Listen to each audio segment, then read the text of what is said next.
think I'm back. Just can't hear myself. And this is serious. This is important stuff. This is a very big deal. They're going to ruin Battlestar Galactica. I know what you're thinking. It's like, hey, hasn't that show been over for a really long time? How does it matter? No, it's a big deal. This is important stuff, and I'm gonna get into it. Welcome to the newest episode of SDW Super Dario World.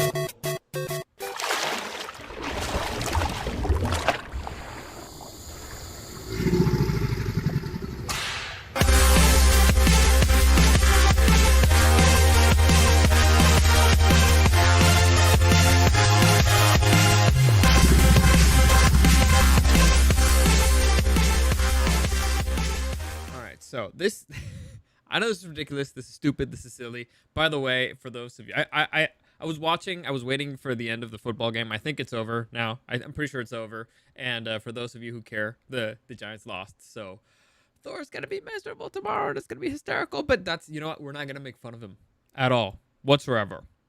Totally. Anyway, I'm having some issues with this particular story. It's one of those stories that as soon as you read it, you're like, ah!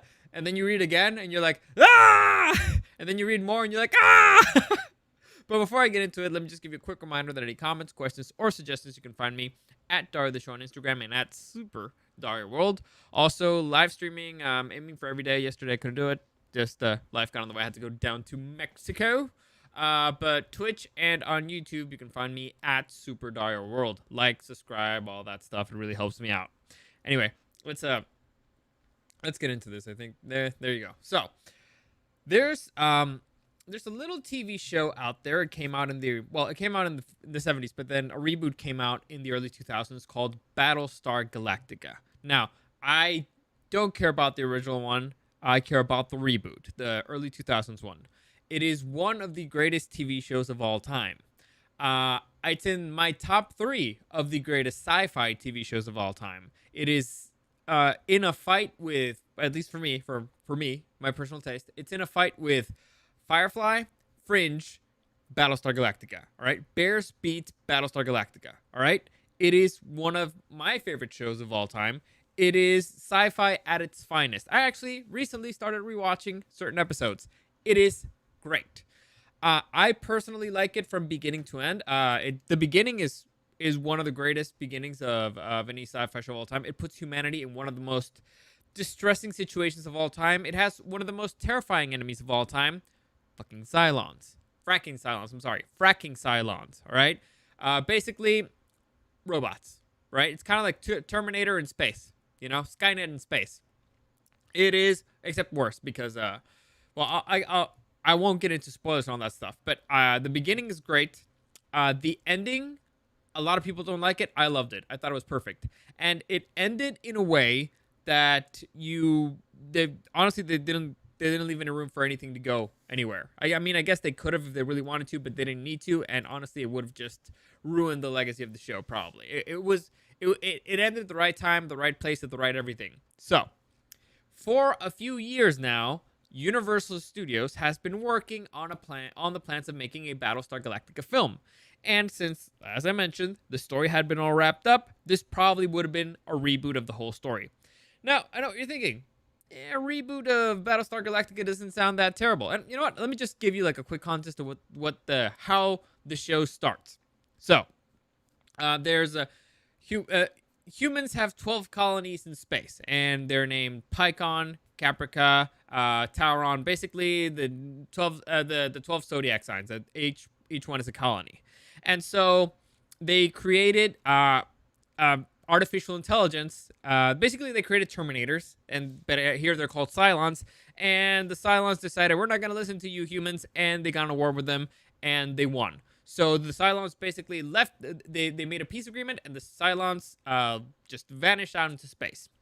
Years go by, and after never hearing from the Cylons, or not hearing anything from the Cylons one day show up again. And it turns out that they've created the technology, or they discovered a way to make Cylons that look completely like humans, like almost indistinguishable from humans.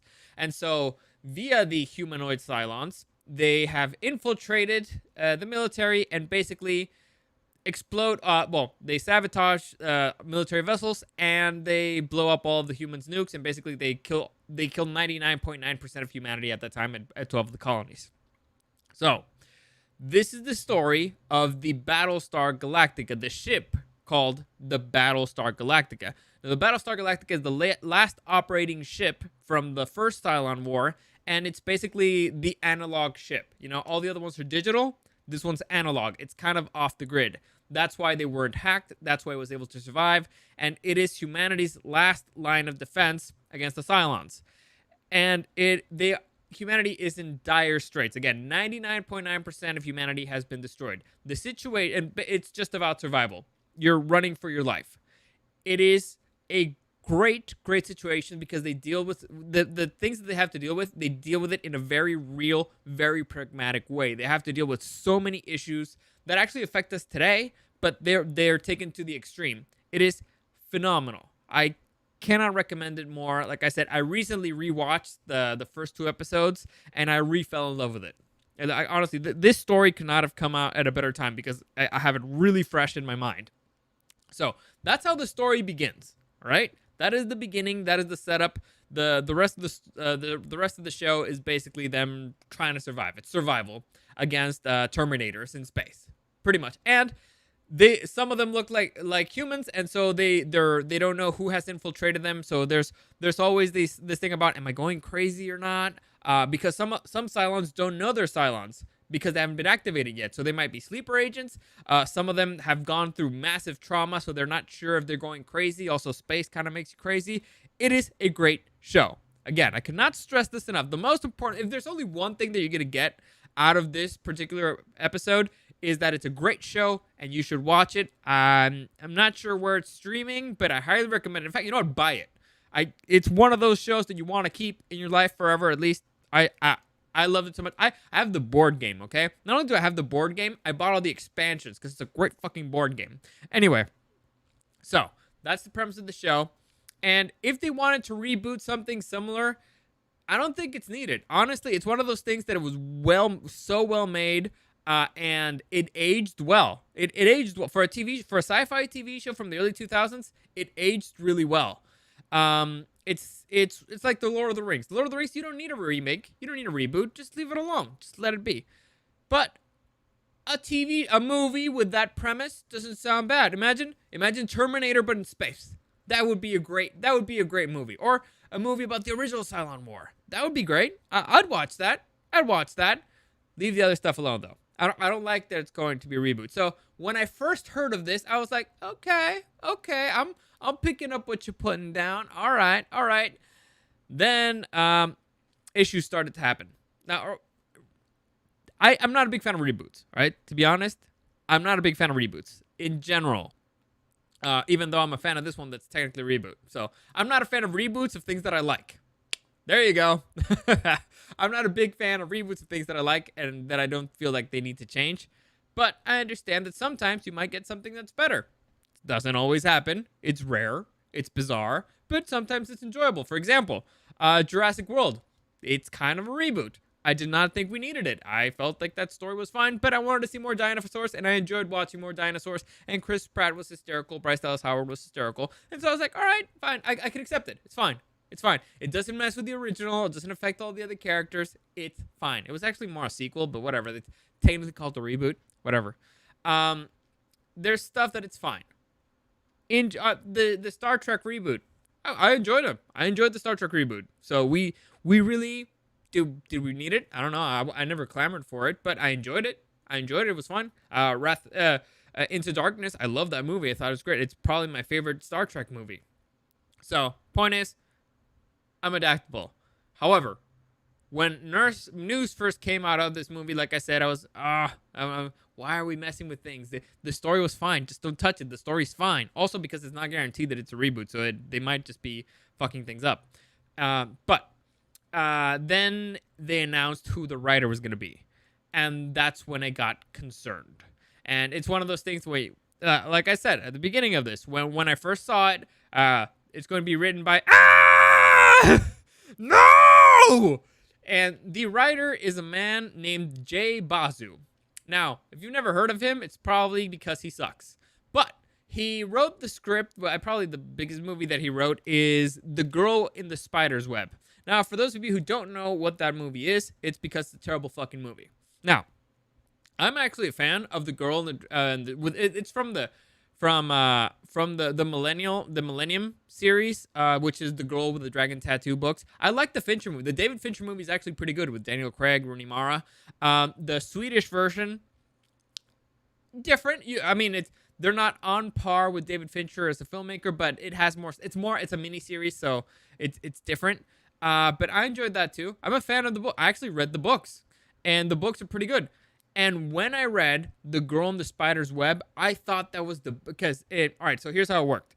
The original writer, he did not finish writing the original series because he died. And so his kid finished up the books for him afterward. And so the trilogy was done. I think it's Girl with the Dragon Tattoo, Girl Who Played with Fire, and Girl Who Kicked the Hornet's Nest. And it was done. Then came out, I believe it's The Girl in the Spider's Web. And I thought that was one of the best books in the series. Probably my favorite book in the whole series. I loved it. They hired somebody else to write it, and they just kept using the same characters, the main characters. I love that book from beginning to end. It was a great book. And so, I was very excited when they announced that they were going to make a movie out of it. I saw the movie. It had nothing to do with the fucking book. It was terrible. They took out all the best parts from the book, all the intrigue, all the AI stuff, all the things that had to do with AI, and they just butchered it. It sucked. It was a terrible movie. And so when they announced that dude was who butchered... Listen, you know how stupid you have to be to fuck up an adaptation of a book? The story's already written. The dialogue's already written. All you have to do is adapt it. You don't even have to be original in your stuff. All you have to do is understand the story, understand what makes it great, make sure you keep those things in, and not fuck up. He fucked it up. So... if he can't do it with a book, I really do not trust him with one of the greatest and most iconic sci-fi franchises of all time. But they announced it was going to be that guy, and like I said, my reaction was, ah! Then it's just been announced that dude axed. So I know what you're thinking. Ah! Good news! Yay! Not so fast. Universal has just announced that they have hired a new writer who will also work as producer. This man's name is Simon Kinberg. And I know what you're thinking. That kind of sounds familiar. Because he's kind of a big deal. Let's go through his IMDb real quick. So I'm just going to switch here to the big screen, and we're going to move over to his IMDb. Simon Kinberg, you can see him all the way up top. And he is I'll just read some of the titles that he's written. All right, let's start with XXX State of the Union. This is the one, not with Vin Diesel, which is mediocre. Let's say mediocre. Not bad for first try, right? Then he wrote Mr. and Mrs. Smith, which is a decent movie. Then he kind of took over the X-Men franchise. And so the X-Men, what is it? Days of Future Past, X-Men The Last Stand, First Class, Apocalypse, Dark Phoenix, all of those were written by him. And here's the kicker. The Fantastic Four, the version that was terrible and what most people consider to be one of the worst superhero movies of all time, if not the worst superhero movie of all time, the 2015 version that had Kate Mara and what's this dude's name? Michael B. Jordan in it. That movie, he wrote it. So this dude has written some of the worst fucking films I've seen in my life. Dark Phoenix, I still have nightmares from. I don't do. I hated it from beginning to end. Apocalypse was not as bad. I'll give you this. Apocalypse was terrible, disgustingly bad, horrible movie. Still not as bad as Dark Phoenix, and Dark Phoenix was still not as bad as Fantastic Four. So that's this dude's resume. That's his resume. And this is the guy that got tapped to write and produce one of my favorite franchises of all time. One of the greatest franchises of all time, sci-fi. Again, my reaction as soon as I saw that was, no! Why? Now, I'm hoping. Now, this movie, obviously, if it's been 2 years and nothing's advanced, it's because it's in production hell. And if it's been in production hell, it's probably because the writer sucked and he couldn't think of anything, or they couldn't agree on whatever they were doing, or the cast didn't want to return, or they couldn't decide, or they couldn't find a director because the director who's smart is like, I'm not going to fucking touch that. But some of them are like, oh, I want money and I'll do it. But then the point is, production hell. It happens. It happens a lot. And so my hope is that this movie stays in production hell. I hope it. I hope it with all my heart. Because I do not trust this man. I do not trust Simon Kinberg with Battlestar Galactica. He ruined X-Men. Like, he killed the X-Men, all right? A film franchise that was mediocre but financially successful. He killed it. He butchered it. So, don't trust this guy. Do not like him as a writer. He's not good at all. But let me read you a statement from him.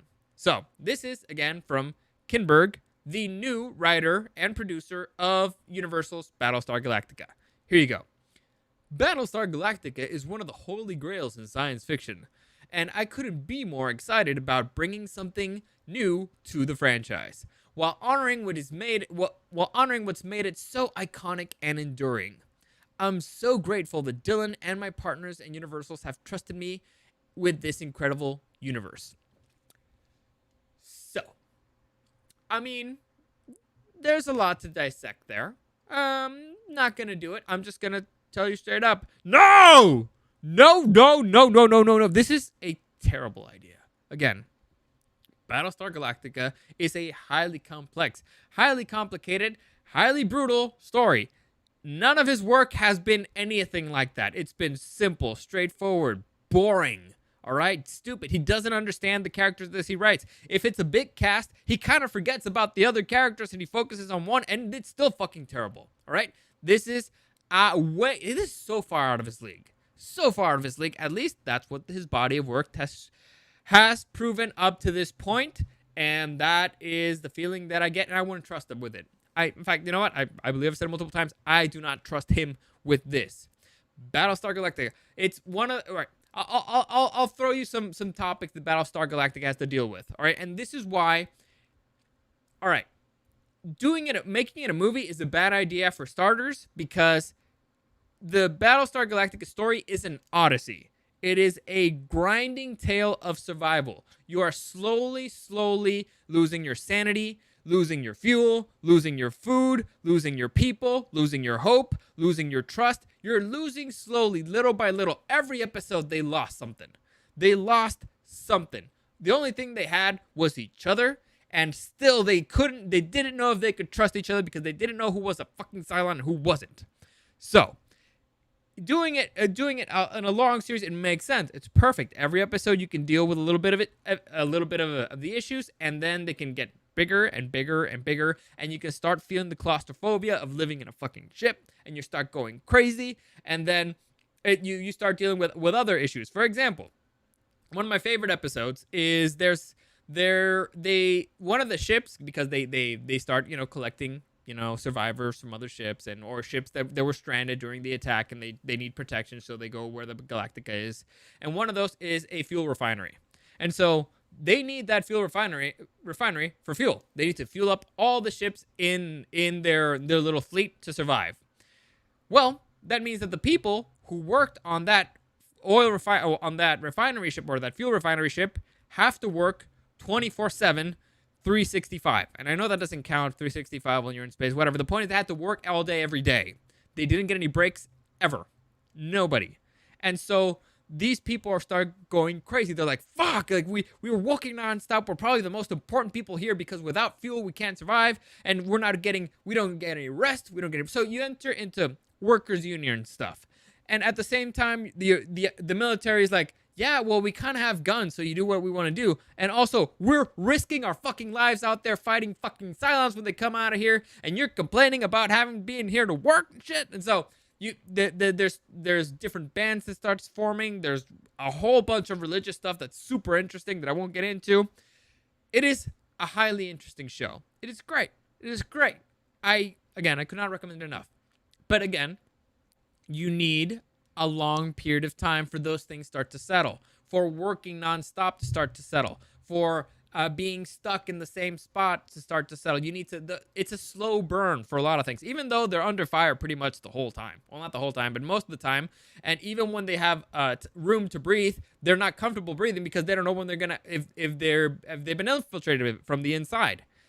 It's the tension is so high, and high tension works really well in the long period because it starts driving you crazy and you're tense and you enjoy it because you're watching great performances and a great story develop.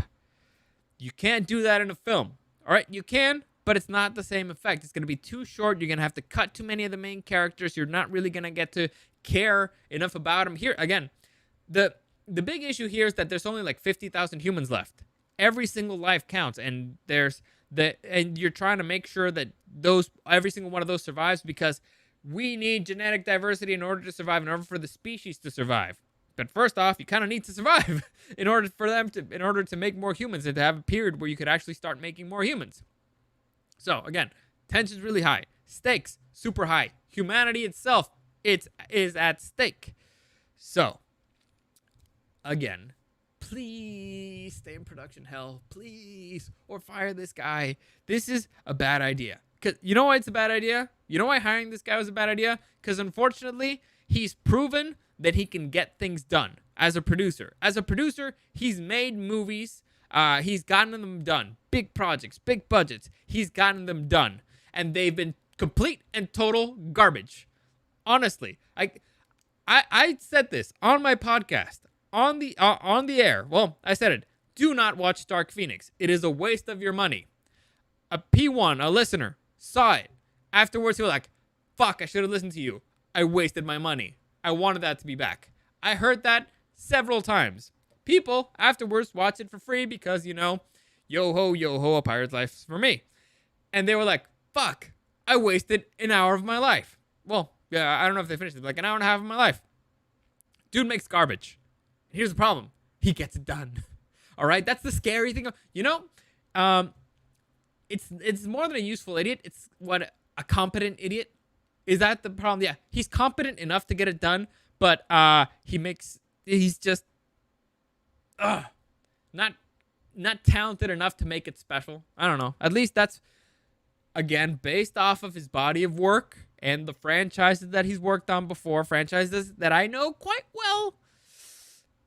Not the man for the job. So Universal, just keep things in production hell, or just scrap the whole thing. Honestly, it'd be better.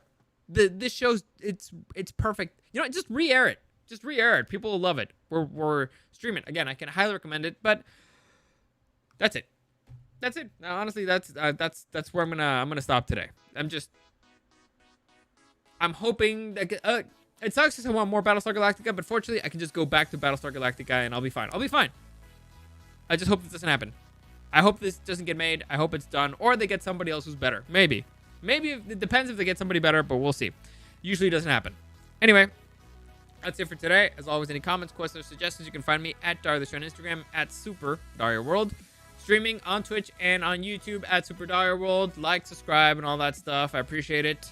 As always, thank you for listening, and I'll see you again next time.